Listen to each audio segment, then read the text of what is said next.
Ananias was a disciple of Jesus at Damascus mentioned in the Acts of the Apostles in the Bible, which describes how he was sent by Jesus to restore the sight of Saul of Tarsus and provide him with additional instruction in the way of the Lord. New Testament narrative of Ananias. According to Acts chapter 9 verse 10, Ananias was living in Damascus.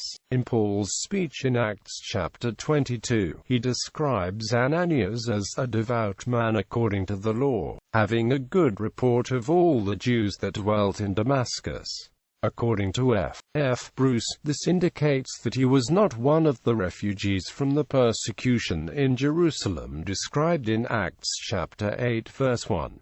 Healing of Saul. During his conversion experience, Jesus had told Paul to go into the city and wait. Jesus later spoke to Ananias in a vision and told him to go to the street which is called Straight, and ask in the house of Judas for one called Saul of Tarsus. Ananias objected that Saul had been persecuting thy saints, but the Lord told him that Saul was a chosen vessel unto me, to bear my name before the Gentiles, and kings, and the children of Israel. When Ananias went into Saul and laid his hands on him, the scales of dead tissue on the surface of his eyes fell off, and he looked up at Ananias. After additional instruction, Saul was baptized. Biblical status by modern scholars.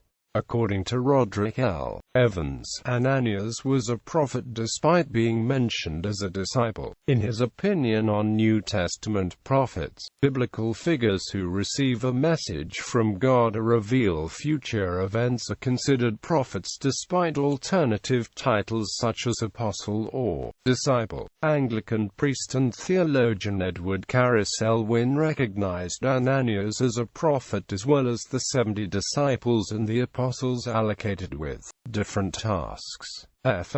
Bruce suggests that Ananias has an honored place in sacred history, and a special claim upon the gratitude of all who in one way or another have entered into the blessing that stems from the life and work of the great apostle. Ananias is also listed by Hippolytus of Rome and others as one of the 70 disciples whose mission is recorded in Luke chapter 10 verses 1 to 20. According to Catholic tradition, Ananias was martyred in Eleutheropolis. Roman Martyrology. In the 2004 edition of the Roman Martyrology, Ananias is listed under the 25th of January as a saint commemorated on the same day as the feast of the conversion of St. Paul.